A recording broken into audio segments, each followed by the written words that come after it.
I call this meeting of the Duncanville Independent School District to order. Let the record show that a quorum of board members is present, that this meeting has been duly called, and the notice of this meeting has been posted in accordance with the Texas Open Meetings Act, Texas Government Code, Chapter 551. We will now take action for our closed session. Do I have a motion to authorize the superintendent to take action on vacant district properties as discussed in closed session? So moved. Second. Tom made the motion and Janice seconded. Are there any questions or comments? All those in favor, please raise your right hand. Motion passes 7-0. Next item, do I have a motion to approve the superintendent's recommendation for the senior leadership team contracts for 2018-2019? So moved. Second. Tom made the motion and Phil seconded it. Are there any questions or comments? All those in favor, please raise your right hand. Motion passes 7-0. Do I have a motion to approve the superintendent's recommendations for the Director of Counseling Services? So moved. Second. Phil made the motion, Cassandra seconded it. Are there any questions or discussions? All those in favor, please raise your right hand. Motion passes 7-0. And last but not least, do I have a motion to approve the superintendent's recommendation for the principal of the Collegiate Academy? So moved. Carla? Second. Motion, Tom seconded. All those in favor, raise your right hand. Motion passes 7-0. We will now move into the opening. Oh, okay, I'm sorry. Okay, yes. Ms. Brown, would you please introduce our new people, please? Sorry, I apologize. Good evening, Madam President, Board of Trustees, Dr. Smith. It is my pleasure to present to you this evening Mrs. Dana Harper, Director of Counseling Services. Ms. Harper? Ms. Harper brings over 17 years of experience to her new role. She has served as an elementary school teacher, intervention specialist, elementary school counselor, high school counselor, and district support programs coordinator, where she oversaw the 504 process, dyslexia, pre-K, and foster care for her district. She joined the Duncanville ISD team this school year as the early childhood specialist. She has brought an unmatched level of commitment and passion to this role. Mrs. Harper is eager to move into the role of Director of Counseling Services for Duncanville ISD. During her years as a high school counselor, she developed multiple processes and procedures within the department to better streamline counseling services. Mrs. Harper is excited to work collaboratively with the counselors here in Duncanville to ensure that the district continues to have a comprehensive counseling program to meet all students' needs. Ms. Dana Harper.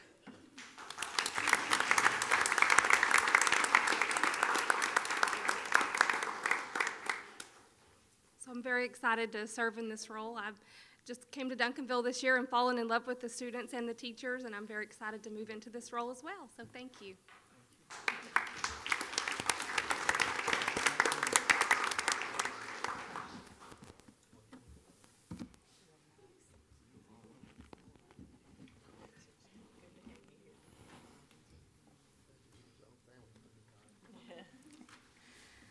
Next, Ms. Pamela Thomas. Ms. Thomas is a dynamic and visionary leader with a proven track record of increasing student academics and maintaining excellence. She brings over 15 years of experience to this role. She started her career as an AP US history teacher in Grand Prairie ISD. She has served as a K-12 social studies coordinator and dean of instruction at Cedar Hill High School. Since 2016, she has served as the academic dean for the nationally recognized Cedar Hill Collegiate High School and Cedar Hill Academy Middle School. Ms. Thomas prides herself on establishing and maintaining positive relationships with teachers, students, and parents, fostering an environment of open communication and support. She is passionate about her craft and inspires the school community to reach higher levels and become lifelong learners. One of her administrators had this to say about Ms. Thomas: "I have come to rely on her intelligence, have benefited tremendously from her strong organizational and people skills, and have enjoyed the benefits of her consistent level of professionalism. Ms. Thomas is eager to join the Duncanville ISD team as the principal of the Collegiate Academy at Duncanville High School." Ms. Thomas.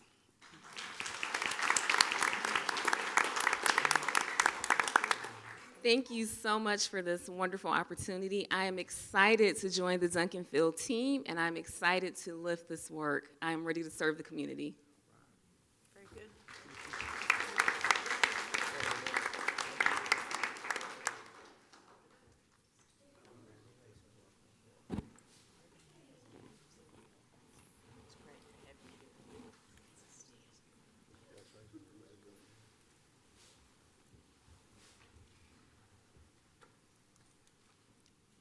Okay, we will now move into the opening ceremonies. Mr. Veracruz, would you please lead us in the invocation? Please stand. All right, let us pray. Heavenly Father, once again, Lord, we thank you for another day that wasn't promised. As always, Lord, we know this is Holy Week, and we thank you for the opportunity, Lord, for a new season. As our vision, Lord, here in Duncanville, writing success stories one student at a time, Lord, we welcome our new team members. We pray for them, their family, Lord, and that they gather along with us in our vision. Father, as always, our focus is the students, so help us to just do everything we can, Lord, to support them, keep them safe, and do everything we can, Lord, to just love on them. In your mighty name I pray, amen. Thank you, Mr. Veracruz. Now will students from Maryfield Elementary please come and lead us in the pledge?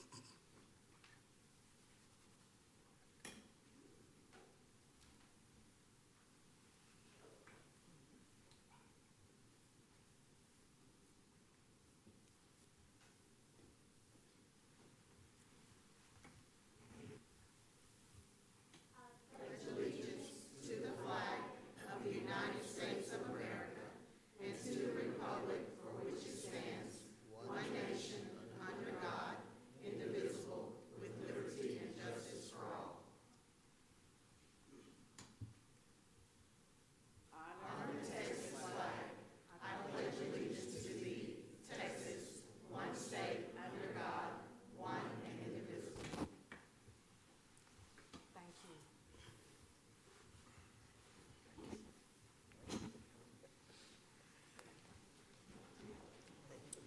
you. Thank you so much. Good job. Good job. Good job. Thanks, you. Good job. Go ahead. Good job. Good job. Stand right here so I can hear you.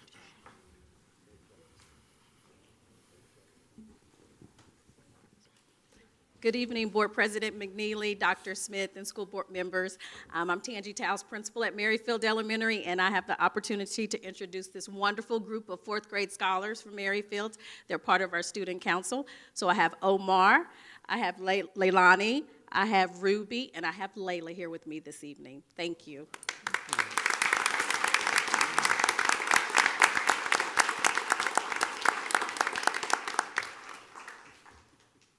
We now move to recommendation, or to recognitions. Ms. Tiara Richard.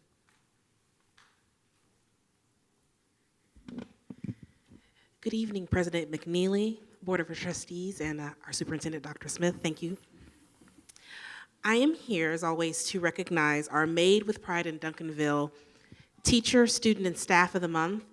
And so let me start off with our teacher. Our teacher this month is Ms. Kathleen Franco.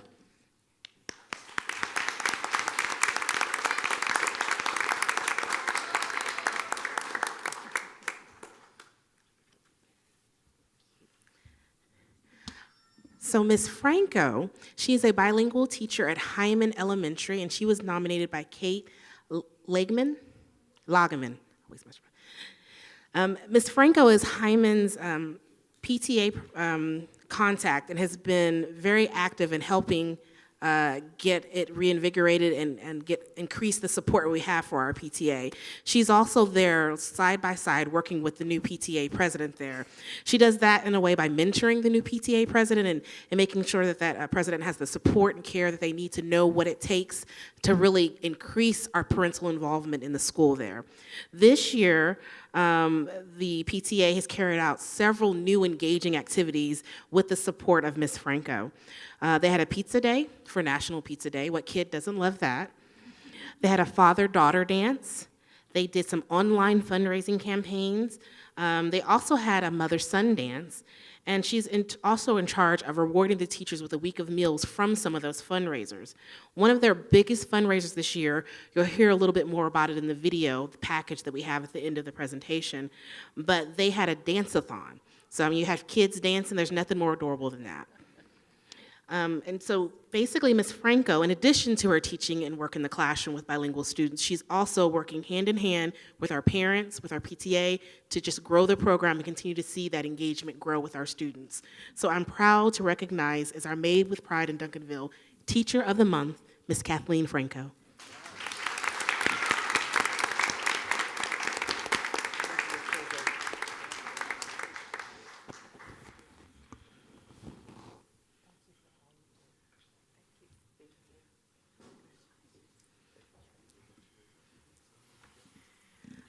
And up next, we have Ms. Tiffany Waits.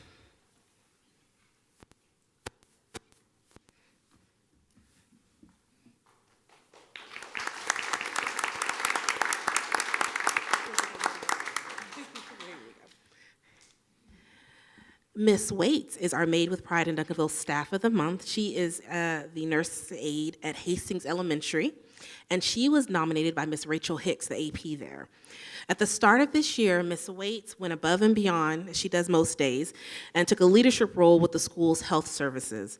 She coordinated the hearing and vision screenings for all of the students at Hastings. All the students at Hastings, that's a lot of kids. She stays late to address students who have specific health needs. There's a student in particular who needed just, before they go home at the end of the day, had to check her, some additional screenings, and so she always stayed late to make sure that she had that additional support for this particular student who needed that care. In her nomination form, Ms. Hicks wrote, "One day I saw Ms. Waits walking out with a plastic bag full of clothes. I asked about it, and she told me that she had been taking home a student's soiled clothes and washing them for him throughout the week." You talk about going above and beyond. That's a great example of just doing what needs to be done because we care for kids. So obviously, Ms. Waits cares for our kids and has a giving spirit, and so we couldn't ask for more of her, and just really appreciate all you do, and are very, very proud to recognize you as our Made with Pride in Duncanville Staff of the Month, Ms. Tiffany Waits.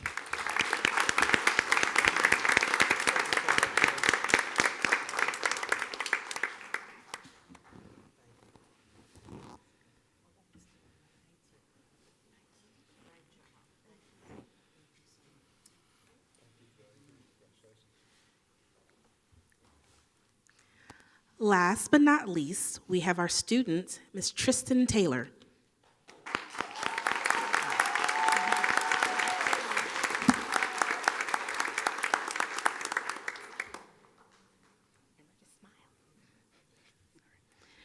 So our student of the month is Ms. Tristan Taylor. She is a 7th grade student and athlete at Byrd Middle School. She was nominated by Coach Krista Morley and Coach Carlinda Harvey. Tristan is a student athlete. She's a 7th grader whose skills were so high that she's played this last season on the 8th grade girls basketball A team. She's also a starter and co-captain of the 8th grade girls A team as a 7th grader. Her coach describes some of her invaluable skills as determination, hard work, and leadership. Always leading by example, Tristan is one of the hardest working athletes on and off the court. Her work ethic transfers to the classroom.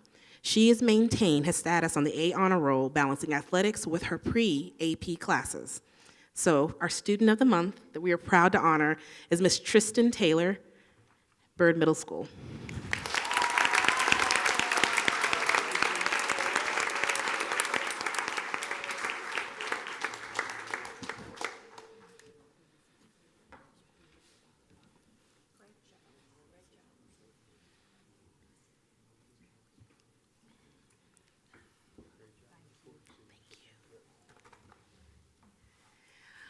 And while they get a photo with President McNeely, we have a short video that we'd like to play for you that just tells a little bit more about each of these honorees. Duncanville ISD congratulates the following student, staff member, and teacher who were made with pride in Duncanville. I think I was nominated because of my character, not just on the court, but also my schoolwork. I do the best because my mom always asks for the best out of me. My favorite thing is to play basketball. My dream is to be the best basketball player I could be. I started in nutrition for Duncanville ISD, and I've always just wanted to make a great impact on all the students. Even though I was in the kitchen, I never stopped myself from trying to accomplish my goals to move up. And I want to encourage all students everywhere. Don't ever give up on your dreams. Be social, be lovable. Treat each other the way you want to be treated. I was really interested in enhancing students' experience at school, not only in the classroom, helping them learn, but also just providing more experiences. We did a dance-a-thon, and we were able to raise over $7,000, and all that money we used it to buy every single student in our school a book for Christmas, just so they can know that they are loved and we care about them. I just really care about my kids. These honorees truly are made with pride in Duncanville.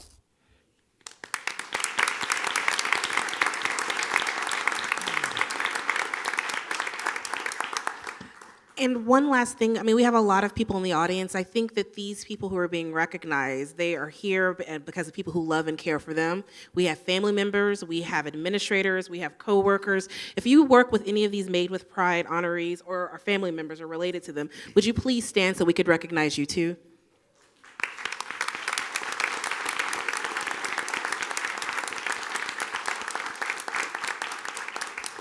Thank you. Thank you, Ms. Richard. We will now move into the superintendent's reports, and I turn it over to Dr. Smith. All right, well, thank you, Madam President. I will be providing the following in the superintendent's report. The first item that I'd like to update the board on is associated with our National Hispanic Scholars Award Program.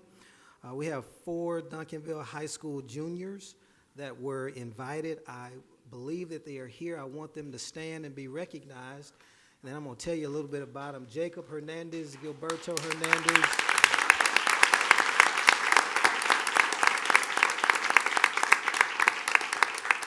Melanie Hernandez and Chase Anderson. So congratulations to you all. We appreciate your hard work. So these students scored in the top 2.5% on their pre-SAT among all Hispanic and Latino test takers. Now, just take a minute to process what that means. It means they're pretty smart.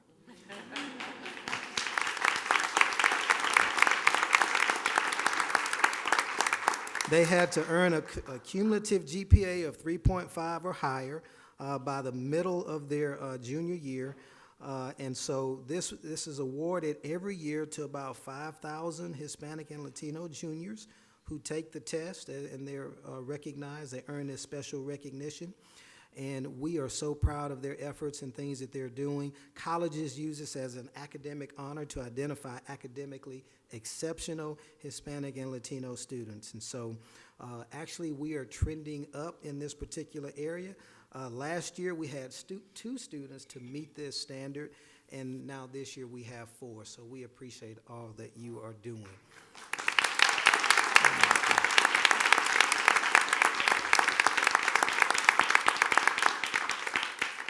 Thank you.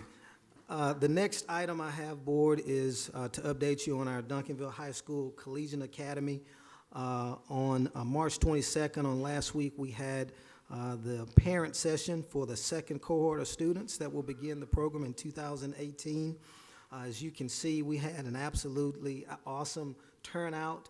Parents were very engaged, students very excited. Parents asked really good questions and got a lot of detailed information about the Collegiate Academy, what it's going to mean for their student. how the classes will be organized, and the commitment level that it's going to take from their students. And so I was really excited to see such a great turnout. And this second cohort is going to be just as awesome as the first cohort as we continue to build our Collegiate Academy. So I'm really looking forward to this second group and the work that they're going to do, and especially with our new principal guiding that work.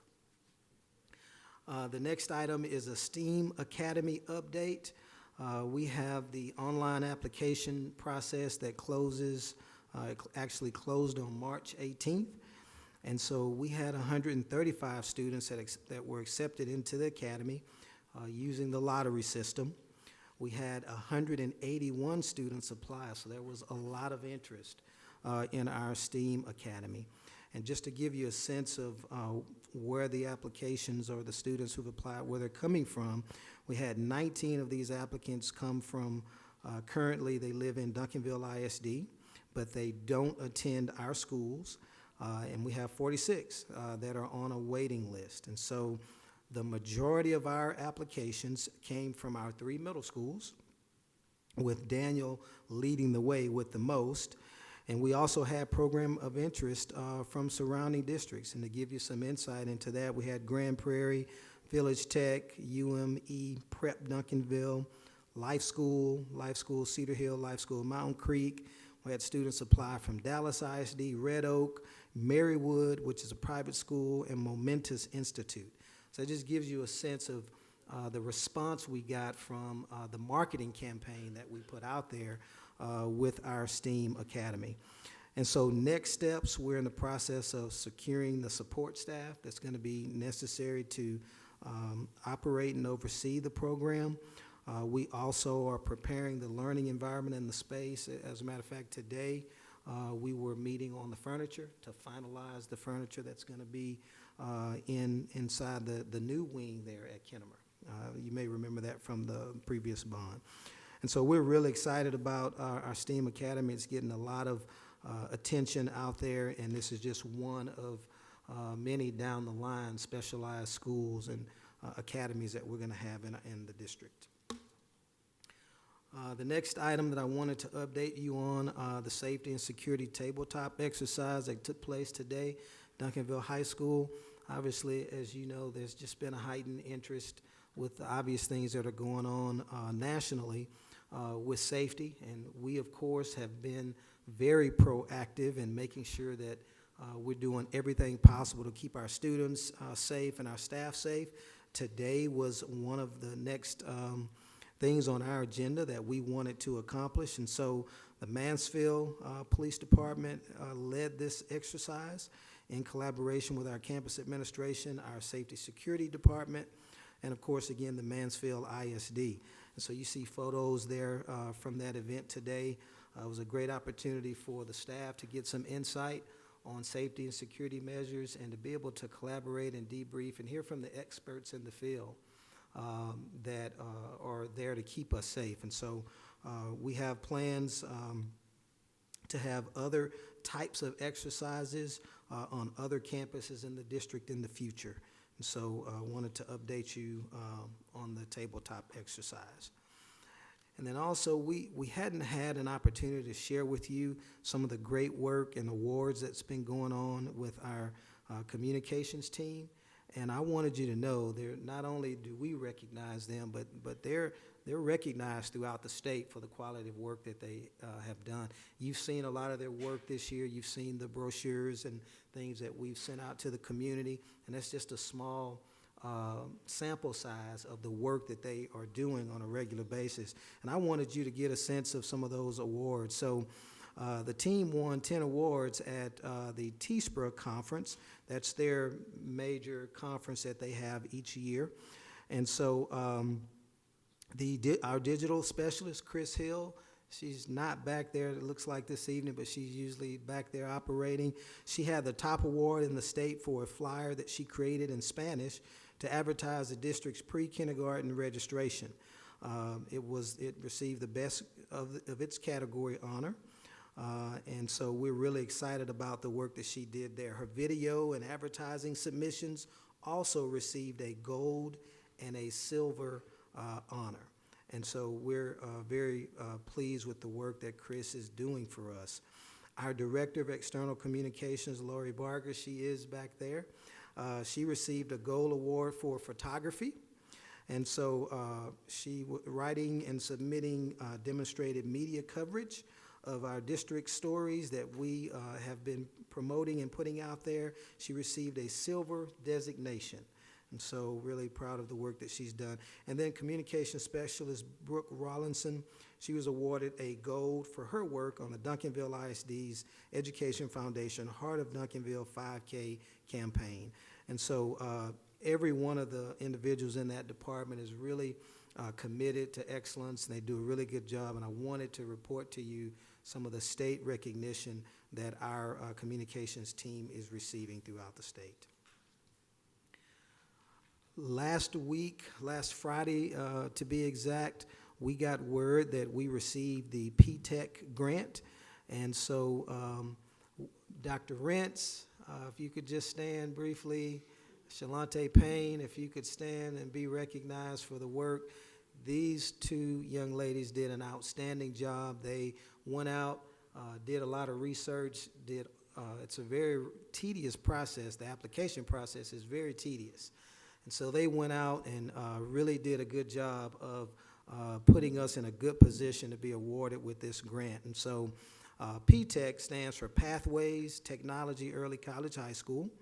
And so what is P-TECH? P-TECH is a partnership between the school district, a community college, and industry employers. And so they went out and really sought these industry employers that are going to help our students. And so you can have a seat now if you like. I just wanted to recognize you. But as a result of the P-TECH grant, more students will have the opportunity to earn industry-based certifications, as well as an associate's degree in architectural design at our high school. The grant will provide funds to hire support staff with our students, including a program coordinator and tutors. It will outfit a second classroom with necessary equipment for the architectural design, and update classroom computers and technology in both architectural design classrooms so that we can offer more dual credit and certification for our students. The other powerful thing about this program is the internships that our students will be able to gain and that real world experience out in the field. Keeping in mind they'll get an associate's degree in architectural design while at the same time, of course, are getting their high school diploma. So this is really huge for us, and it's going to put us on the map and put our students on the map. So really proud of that work and proud of our team for putting that together for us and the benefit that it's going to have for our students. One last item that I have for the board and community during superintendent's report is in a couple of weeks, our students will be taking the STAR exam. And so I wanted you to get a sense of the huge undertaking that is. During that time, we really try to lock in and focus our campuses and minimize a lot of the visitations and other distractions so that we can keep our students focused. And so you see the different tests that will be taken during that time. We've got writing, math and reading, English 1 and English 2. And totally, we're looking at over 5,000 tests will be given in the next couple of weeks as our students are preparing for STAR. So as you can see, it's a huge undertaking, so much riding on that in terms of the accountability rating that we're all will be receiving from the state. And so want to encourage our teachers have been working really hard, our administrators been working hard, finalizing their intervention plans, getting ready to prepare our students to be successful. And so I wanted to update you on that. That concludes Superintendent's report for this evening. Dr. Smith, I want to thank you for that support, and I also want to say that I know that we have a couple more months, and I know that everybody's getting tireder and tireder and tireder. You have to be with everything that's going on in this district, and I want to thank each of you out there for all your hard work and efforts in this district. It feels so good to be sitting up on this end and knowing that we're writing success stories one student at a time, and I want to thank you for that, all of you. We will now move into, okay, okay, one more. Yeah, and that's the bond update, so I'm going to call up. Yes. Mrs. I was Andre. just so excited about all the good things that Me are going too. on. I just wanted to go on. It's going to be a little boring, but after all that excitement and great news. Again, good evening, Madam President, board members, Dr. Smith, and to the waiting audience. It is again my pleasure to present the bond report card. And it just seems like I was just here just a few minutes ago. The time is going so quickly, but I guess with spring break in there, it has been about 3 weeks, and so a month to be exact from last month. So we're ready to move. Of course, the first part of my presentation tonight just recaps again our bond project from 2014, and of course, we always like to thank the public and the board and all of our constituents for the great work and support of our bond with the replacement of Acton, et cetera, and all of the Hastings and the other expansions that took place as part of the bond. Of course, district-wide upgrades with technology, and if you remember last month, I'd moved Daniel Intermediate to this slide so that you would recognize that it is complete, the work is there, the technology package is complete, and of course, district-wide upgrades in regard to aging facilities, which I'll show you a few more pictures shortly. Under aging facilities, the work again, if I remind you, for that portion of the bond dealt with the accessibility portion of the bond, dealing with our upgrades with our restroom facilities. Of course, in package one, you see the campuses there. I can tell you we're really rounding the corner right now with those at package one. The majority of the work just about complete, and we're going to show you some pictures there. In package two, of course, Brandenburg, Byrd Middle School, and Reed will again also get some restroom and facility upgrades. And in Brandenburg, of course, as you recall, the scope of that work will be greater. They've already had conversations with Ms. Thompson about prepping for the work that will begin there, because it will require some of the movement of teachers as soon as school ends, but they've started some of the prep work over spring break. Package three there, the fire alarm and PA systems, and I know the principals, as I said earlier, are going to be very delighted with the new public address systems and the fire paneling. A lot of work went into this over our spring break, and additionally with Bill Hart, Central Kitchen, and Pace also. So now we'll switch to the aging facilities upgrades. Here we are. And I want to thank LaTanya Whitfield Horn, who is here, as she's been the last few months from Huckabee, as they've been our partners in the aging facilities renovations. As you can see, this is at Central, and right now the work is being done on phase two. We've completed phase one. Mr. Paterka and I were actually on this campus last week, just walking the building for looking toward next year for some preventative maintenance items, but a lot of work has been done. You can see there the facility upgrades, the fixtures there, trim work, and pretty soon, and we'll be with the final punch work here at Central. I will share with you that a lot of these pictures were taken a week before spring break, so we've had a lot of time and a lot of progress has been made.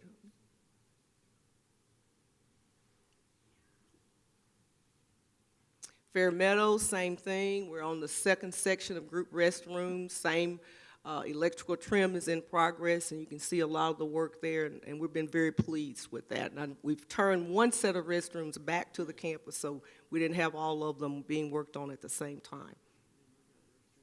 Same thing, you can see finished product there, basically at Fair Meadows. Maryfield, and I think I shared with you last month that that was one of the last groups of restroom facilities that we were starting work. They began work, did a lot of extensive work over spring break as well. And then you see some completion there. At Panther Stadium, and Mr. Harper asked me just last week when were they going to be finished. We're almost in the home stretch with this particular part of the project. And as a matter of fact, today I was informed they're going to start the final punch walkthrough this week. And then looking ahead, of course, spring break start, we've already begun that. Package 1, Phase 2 at Maryfield, Brandenburg, the work there, a lot of prep work in the background that people won't be able to see. And then in Package 3, the fire alarm and intercom upgrades. They've already tested the systems to see if it's compatible. Wiring install has begun, and we should be ready to switch over pretty soon, particularly at Byrd and Reed with the PA systems. Are there any questions? Thank you. Ms. Fields. Now, it's time we'll move into the consent agenda, and it's time to consider approval for that. Do I have a motion to approve the consent agenda? I'd like to make a motion that we move 6A, 6B, 6C, 6D, 6E, and 6F to the consent agenda. Second. Bill made a motion to move 6A, 6B, 6C, 6D, 6E, and 6F to the consent agenda, and Mr. Kennedy seconded it. All those in favor, raise your right hand. Motion passes 7-0. Now, do I have a motion to approve the consent agenda as amended? So moved. Second. All those in favor, raise your right hand. Motion passes 7-0. Now, we will move into the information section. The first item would be Mr. Kreisberg, the first reading of TASB Localized Policy Update 110. Okay. Good evening, President McNeely, Board of Trustees, and Dr. Smith. Bringing to you a very brief policy update 110.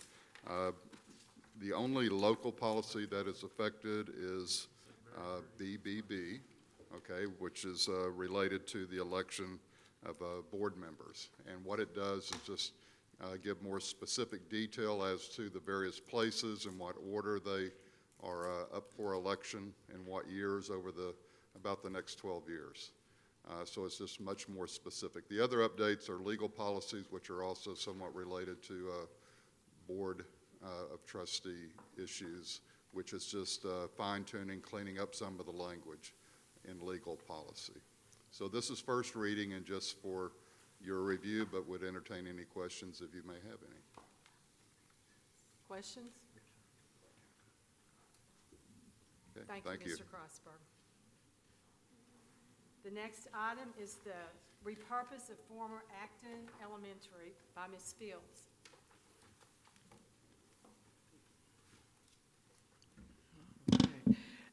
As we continue to write success stories one student at a time with a desire to continue to strengthen teaching and learning in Duncanville and to provide our teachers and staff with a quality professional development, tonight it's my pleasure to share with you a presentation on possible repurposing of Charles C. Acton Elementary School. And you see a picture, I guess, from many years ago of the front of Acton. Of course, this picture was taken of Acton just last month in February before the trees started to bloom.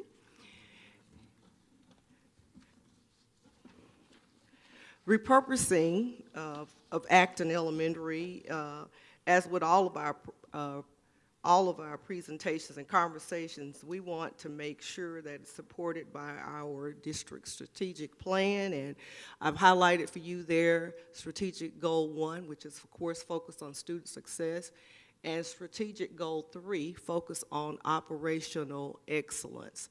And so you see some of the action steps there, even under strategic goal 3, the action step, ensure innovative repurposing of facilities upon replacement of to support growth and unique programming. We want to engage in a conversation about that on this evening.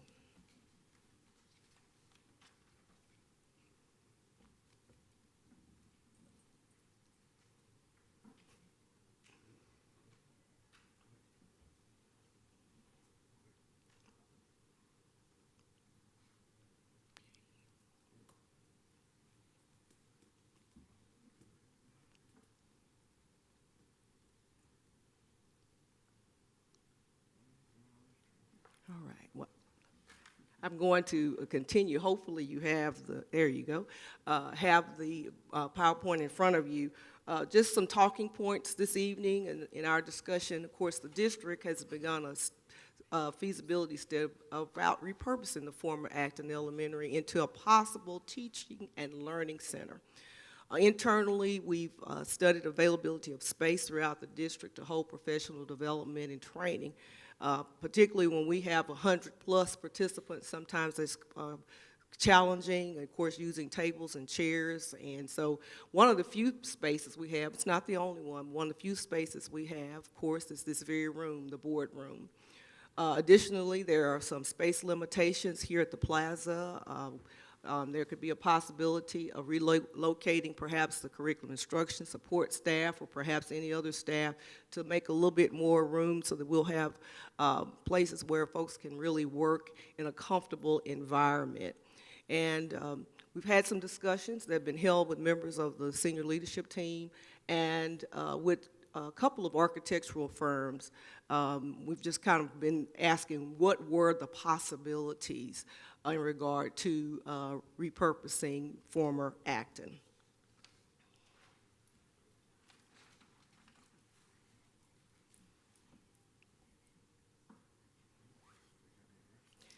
We received some feedback from those two firms on possibilities and scope of work.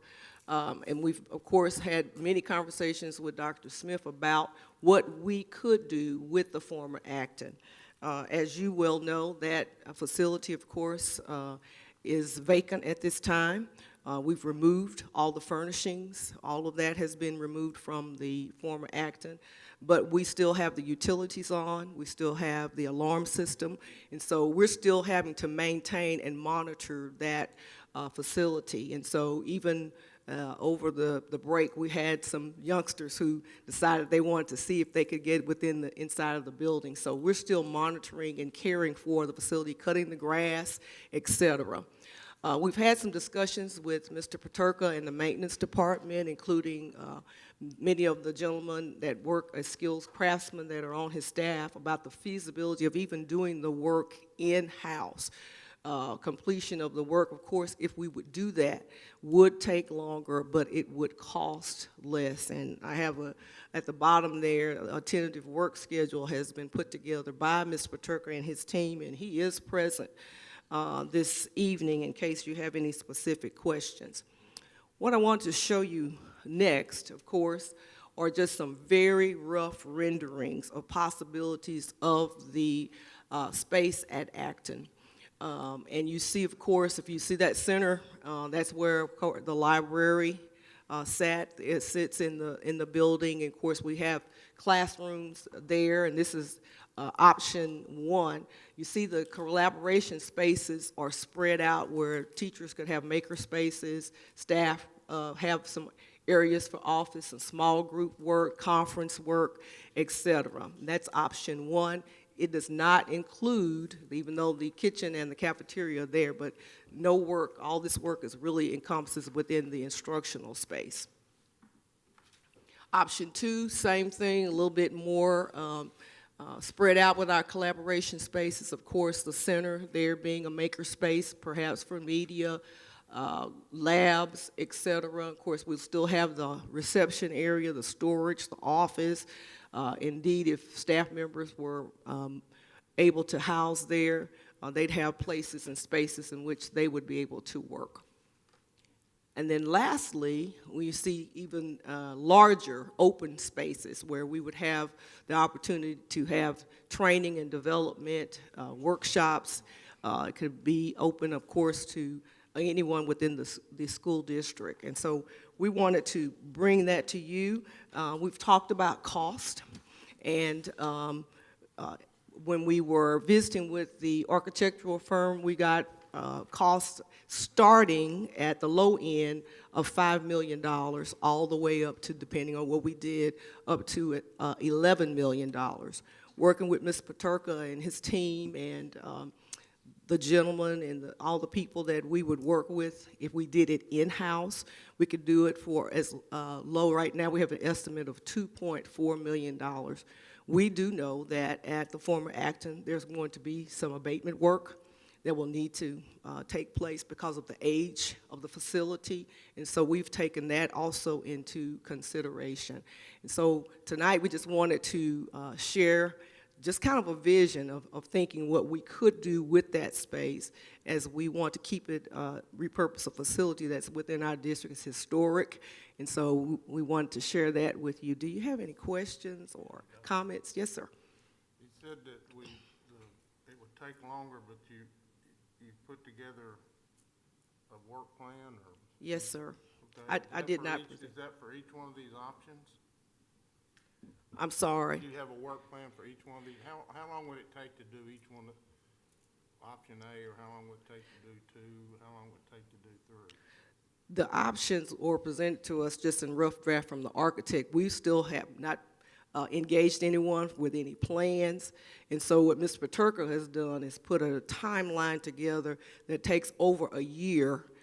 And of course, it would all depend on which option, yes, sir, and how much work we'd have to do with removing walls, because there are a lot of temporary walls there in the facility. Right now, it's looking like it's going to be over a year. They're going to have to do their own jobs if they worked in-house, and you know that comes first. And then the work when they're would have to take place when they could, weekends, et cetera. So we've just got a rough draft. I did not provide that for you. Just wanted to kind of open the conversation. You just said that he had planned. He does. We have it. Mm-hmm. Yes, sir. We can certainly provide that for you all. I just did not put it in the packet this time. But we have kind of worked out how many weeks it would take to, let's say, demolish, et cetera. I had a question about parking. Is there adequate parking for, say, a group of 100 or even more? No, ma'am. At this point, we talked about that as well when we met with Dr. Smith, just kind of thinking and brainstorming. We would have to do something with parking. We've even, concrete, and Mr. Paterka's back there. He can tell you exactly how much concrete costs, but we've talked about what we could do. Of course, that was not included in the 2.5 million, because we've talked about gravel, parking. We don't know that school is in the city of Dallas, and so we've got to work with them on all the permitting, et cetera, et cetera. So, but we'll get some more information. But no, ma'am, at this point, it does not. We had everybody here tonight, along with parents and all that. You've probably been by there with PTA. Parking is very challenging, so we'd have to do something about it.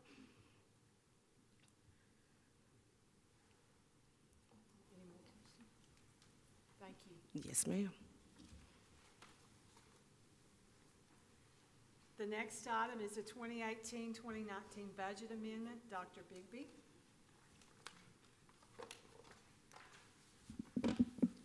Good evening, board members. I'm going to update you as we set in the schedule on the budget at each meeting, and this is just the monthly update. This begins on page 99 of your agenda. Just to review quickly how we ended last year, if you'll notice, we began last year with a little over $40 million fund balance. We added a little over $4 million to fund balance, so we ended the year with 44.6 or 41.8% of this year's budget.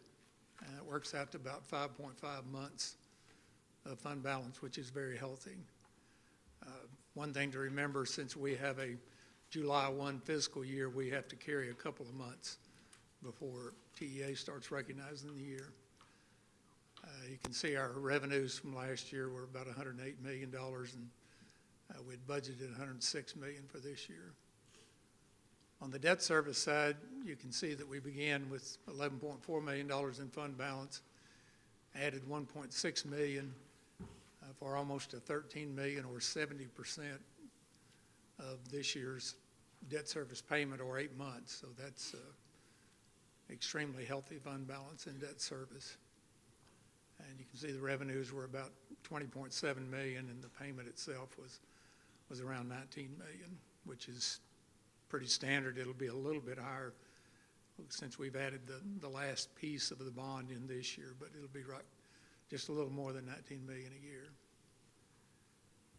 This is just a graphic representation of that. You can see through the years how fund balance has changed, and we're projecting a flat fund balance into this year.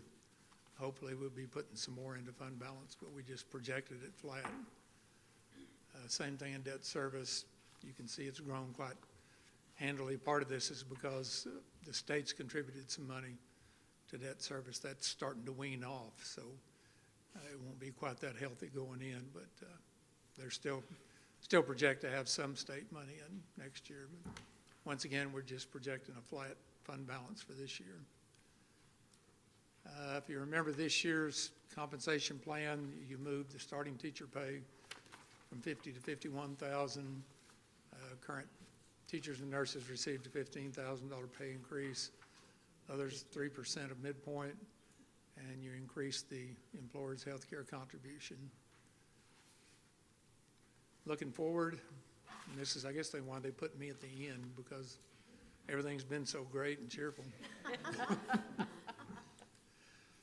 You can see our attendance versus average daily attendance versus enrollment over the past few years. As you can see, it's continuing to decline. Hopefully the academies are going to pick up some students, but we're not real optimistic about having an increase in ADA for next year. Our funding is based on average daily attendance. Some states actually base it on enrollment, but Texas does on average daily attendance, so that's the target we shoot for. If you break down our budget this year, our payroll costs are all 88.5% of our budget. So as you can see, there's not a lot of money spent in other areas other than people. So that's, and that's pretty indicative of every district. We're a little higher than what the average I would think would be, but they typically run between 80 and 90%. We're a very people-intensive organization. Two tax rates. If you remember, most of this is review for most of you. We have the M&O, or maintenance and operation taxes, and that's our cost of running the district day to day. And we have interest in sinking, or INS, tax rate for debt service, and that pays for construction, the bond payments that we have. Keep in mind you can pay the INS bill out of M&O, but you can't pay the M&O bill out of INS. Currently, our day-to-day M&O tax rate's $1.04. The INS tax rate's 0.48148 for a total tax rate of $152,148. We talked a little bit about a tax swap last month, or a tax ratification election. If you would do this, you'd set the M&O tax rate between $1.05 and $1.17. Our recommendation here would be $1.17. The tax swap part of this is the M&O goes up and the INS goes down by the exact same amount. The plus for this is state funding pays attention to what your M&O collections are. They don't pay attention to what your INS collections are. And once again, you can use M&O to pay INS, and you can't do it the other way around. If you did this, there would be no overall tax increase because of the rate in Duncanville ISD. As we've talked about before, the only way that we can bring in more revenue is to increase enrollment, which increases ADA, or increase the M&O tax rate through a TRE. The state's pretty well saddled us with that. It's the only options. Why would we want to increase the M&O rate? Because state funding is based on the M&O taxes that are collected, and we can gain more money from the state. As I told you last month, had an TRE been in place this year, we would have picked up $4.4 million more from the state than we're currently going to pick up without any increase in the tax rate to our constituents. This is what it would look like. The current M&O rate at 104 would go to 117. The INS rate of 0.48148 would drop 13 cents to 0.35148, and you can see that the total tax rate stays the same. At $1.17 versus our at a $1.04 rate, M&O collections would go from 41,681 to 46,892, and INS collections would drop from 19,297 to 14,086. As you can see, the same amount of money is collected. The plus of this comes from when you go through the state funding, we pick up that $4.66 million from the state without increasing anything in our own tax collections.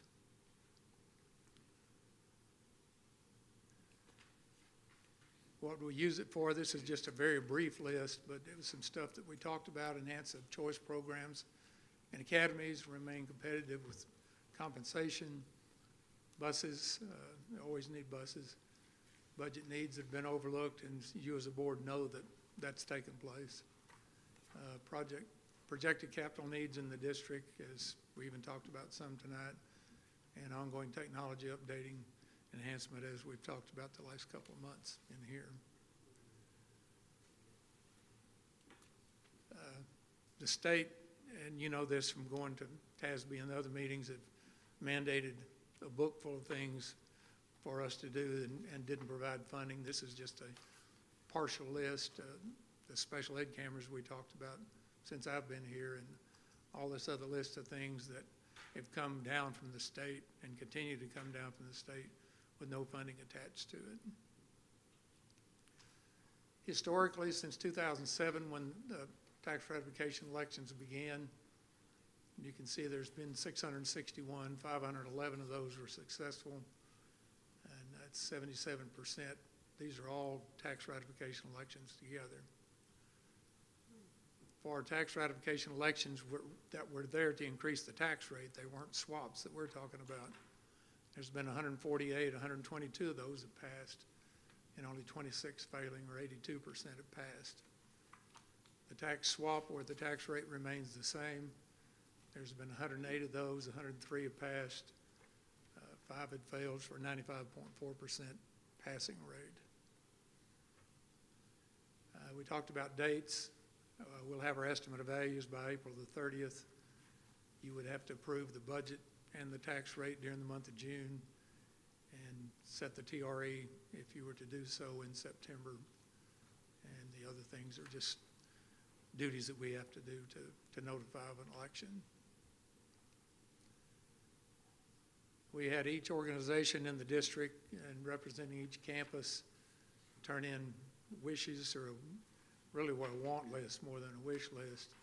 And this is what we totaled up when we got through. It was $2.6 million in personnel needs and $9.8 million in other non-personnel, or $12.5 million. When we worked through the template with our projected values of 8.5% increase, we come out with $457,000 more than we had this year.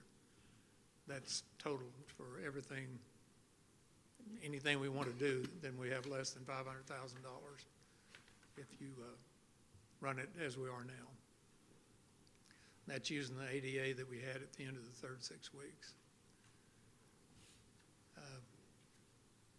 And if you project it to the 18-19 figures, if we don't have a TRE, we'll lose almost $5.3 million of state money.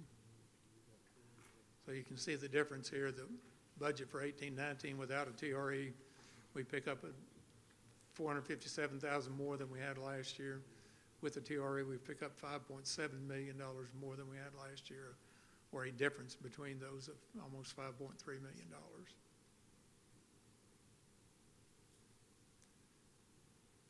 And so by swapping those pennies around without, of course, you have to go to the public and vote on it. But if you could pass that, then we can pick up $5.2 million without a tax increase to the patrons. So that's the good and the bad and the ugly, I guess, of the 18-19 budget. If you have questions, I'll be happy to try to answer those. So the 12 million that you had, was 9 million or 3, and you had 12 million on the, was it the wish list or the? Yeah, we ask everybody Is to. that above where we are for next year? Yes, sir. So we'd still be $7 million short. If we funded all that in 1 year. Some of that you wouldn't have to fund in the first year. It didn't say that, I just wondered, why doesn't it say that? Well, we tried to keep this as concise as we could, but we understand that we couldn't fund them all. When you say 12 concise, I think of 1 year. Excuse me? When you tell me you need $12 million, I'm thinking of 1 year. It didn't say anything about 3 or 5. Well, we'd like to have it, but we're also realistic in that that's not going to take place. But if there was a TRE and it passed, then we'd pick this $5 million up extra every year. It wouldn't just be 1 year, it would continue. We go to public, we gotta call it a Tax ratification election. Well, that's the way the ballot is. You can't call it tax swap. Most people that have these, that's what they call them when they present it to the public. But the election itself has to be a tax ratification election. The ballot will say, do you approve the tax rate or do you not approve the tax rate? That's the language that it's a little more involved than that, but that's the basic language. It doesn't say, would you like to get more state money, which is the way we'd like to write it, but the powers to be don't allow that. So the priority for us would be, we have to do a really good job of educating our citizens over what it is we're asking them to do. So can we say tax swap and stuff we send out? Absolutely. Yes. A lot of districts have. That's been the wording that's on there. The only way that... It really has to be explained to them, because somebody walks up to me and says tax rate election, I'm thinking tax rate's going up. Sure. That's where the education piece really has to... Yeah, the only formal document that has to have the tax ratification is the election itself. That's what shopping at Tom Thumb. I guess I'll go Okay, with so 7-Eleven. like when we're trying to sell this to the public, and he asked, do we say the tax swap? Can we let them know that their taxes will stay the same, they're not gonna go up? I mean, is that real clear, where we try to explain what this is? I mean, but then say, I mean, it will give our district more money, but your taxes, and then the other part is, will the public trust us to be telling the truth too, that your taxes really aren't gonna go up if you say? I mean, we gotta sell that too. So what our plan is to accomplish that is, if we're able to get board approval for this in April, we'll use May, June, July, and August to build our communication and education plan.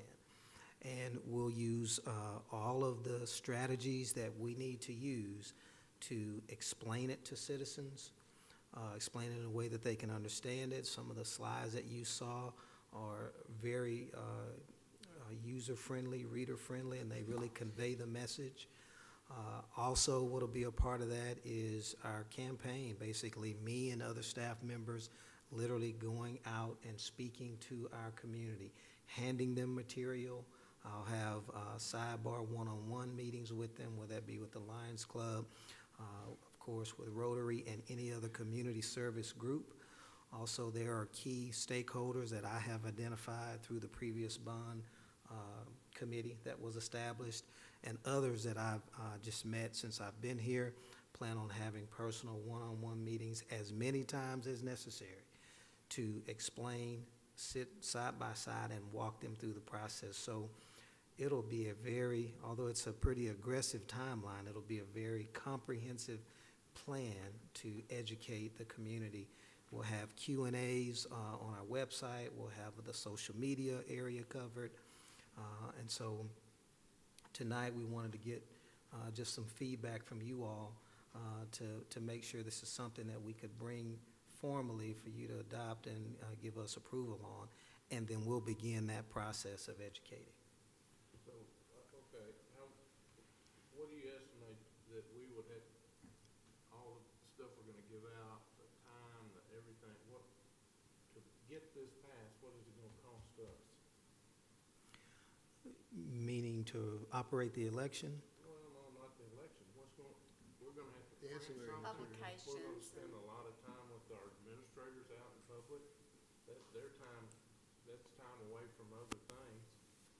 What do we think? We're gonna spend $1 million getting this passed, or are we gonna spend $1.5 million, or No, I don't think it'll, 3,000, or what? yeah, I don't have a specific number that I can give you, and I want to be accurate as possible, but it does not come close to $1 million. It would be on the much lower end. To give you an example, just to, 5 million out of it, we're spending $3 million on the election, that's not much.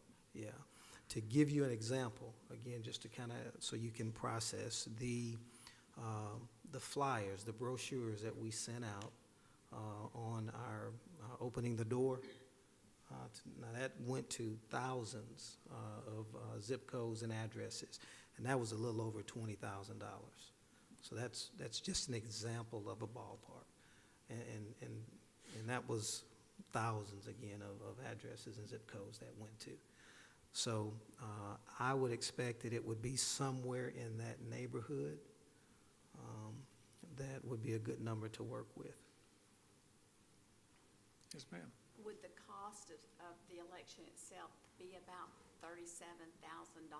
I'm just thinking that's for a Duncanville ISD wide. Would that be a Yeah. fair number? That's pretty well what it was the cost for a board election. Of course, this would be just Yeah, us. That's what I was referring to. That So was it my may be a little basis. more than that. I always thought you could work more than that. A lot of it depends on how many early voting places you want to have, and, you can control that cost if you want to limit the number of early voting places. The small percentage of elections that failed, the 4.6%, was it because, say, of poor communication, or why would it fail?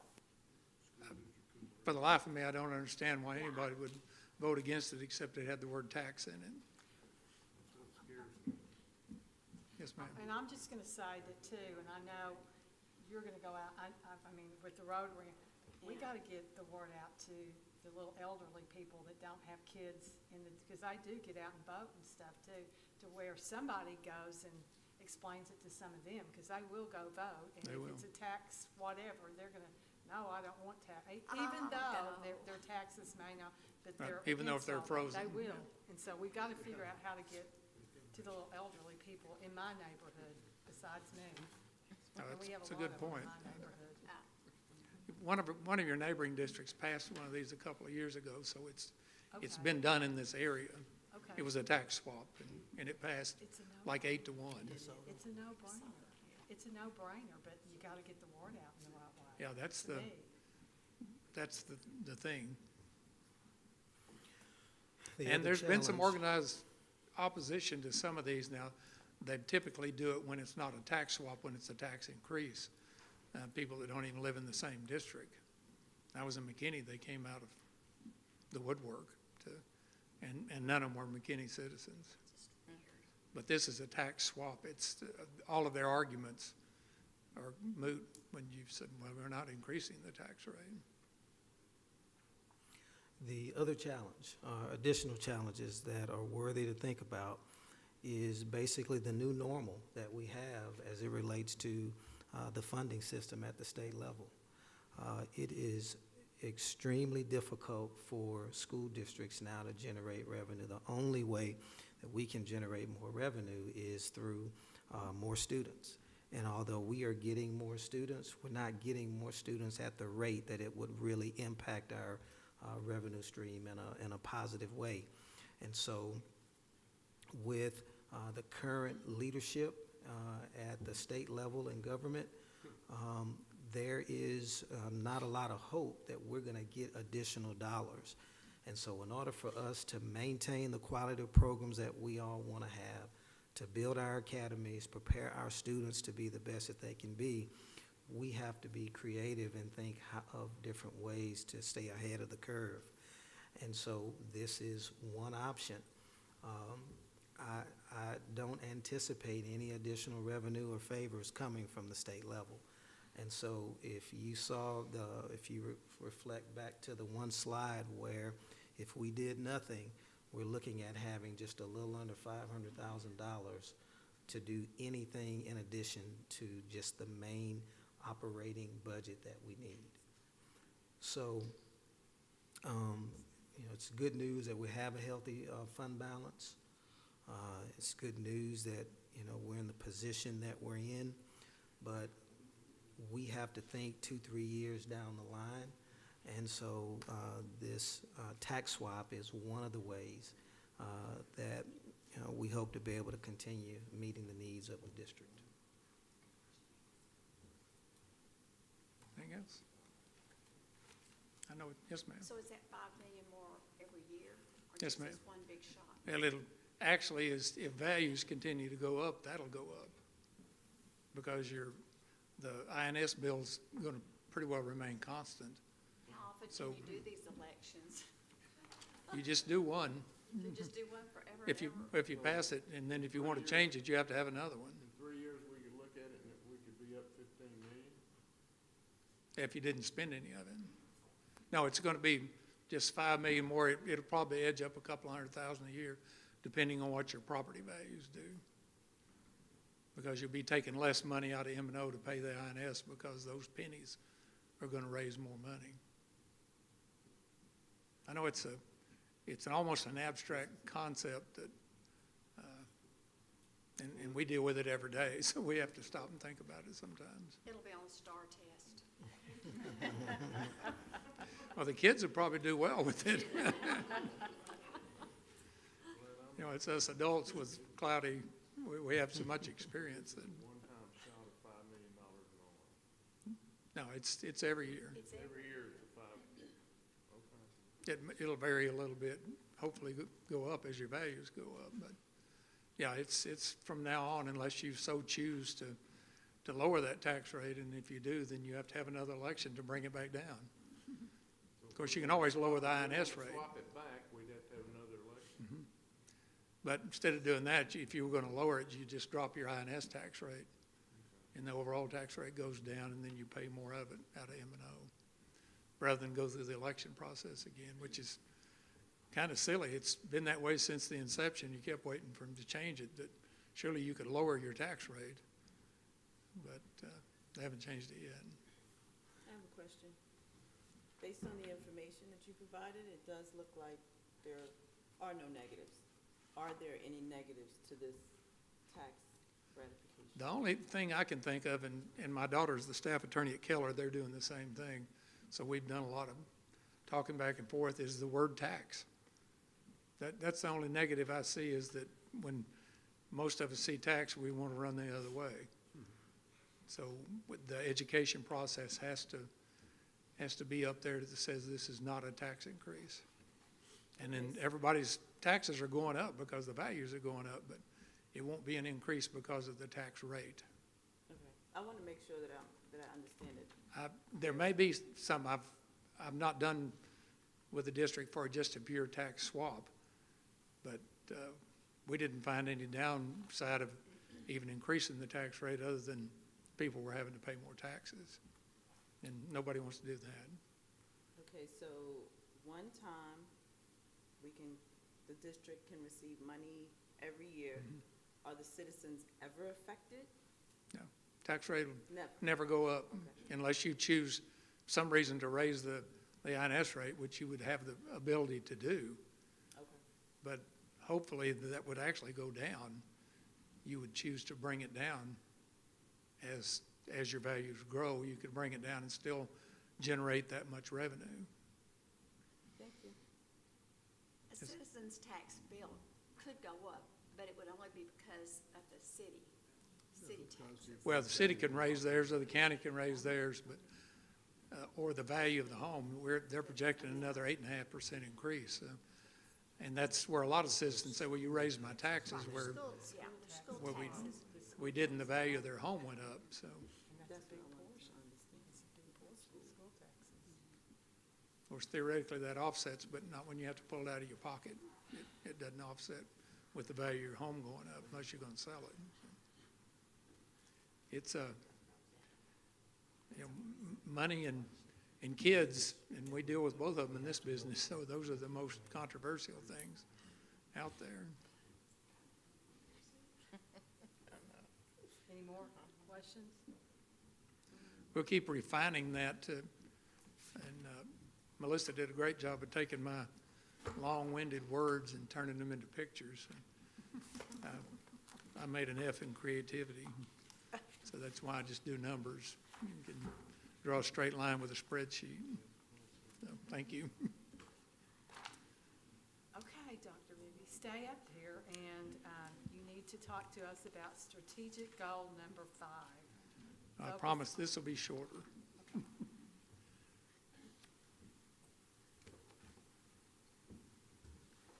I say it will be. This is the ongoing presentations of the strategic goals to you as a board and our progress toward those. Strategic Goal 5 is the focus on financial stewardship. Objective 1 is to utilize an aligned and deployed budgeting process, providing necessary resources to support the district's mission and beliefs. This is a breakdown of program expenditures by function, which you can see the function number on the side and what it represents. Of the $106 million budget, these are the instructional programs that we have, and there's a little over $63 million are spent in those. And you can see that the basic instruction is almost 69% of the program money. But you can see where the rest of the services go. So we think that addresses that part of the strategic plan. Budget development process, this year I've been to all but 2 campuses to sit down and just talk budget with them and talk concerns. They all had there's always fear on the campus level about budgets, so it worked out really well. Dr. Smith had suggested that I go there instead of them coming here, and that was a great move because it's been very comfortable with all of them. And they've got to ask the questions that they wanted to ask, and most of the time I gave them answers, but sometimes I had to come back and give them one later. But the developed campus and department needs and wants list, we've probably talked about that one enough. Reviewing budget needs in the SLT basically every week in the senior leadership team, some department or some area discuss their budget needs. And then, of course, we're having budget workshops with you, and there'll be some more of those planned. Objective 2 is maintain strong financial reserves and demonstrate sound fiscal responsibility. The fund balance, as we talked about earlier, is $44.6 million at this time. We added $4 million last year, 5.5 months worth of expenses. TEA does recommend 3 months, and TASBO, which is more friendly toward the finance people, recommend about 5 months. So we're in excellent shape. We've received an unmodified opinion with no material weakness in all the audits that I had access to over the years. I received the highest rating you can get on FIRST. It was superior every year except 14-15, and for some reason they chose to make that a pass-fail year. They didn't rank them into superior or awful or whatever the bottom ranking was. And that's the update on Strategic Goal 5. Questions? Thank you. Thank you, Dr. Bigby. Do we have any communications from citizens? With no further business to be discussed, this meeting is adjourned.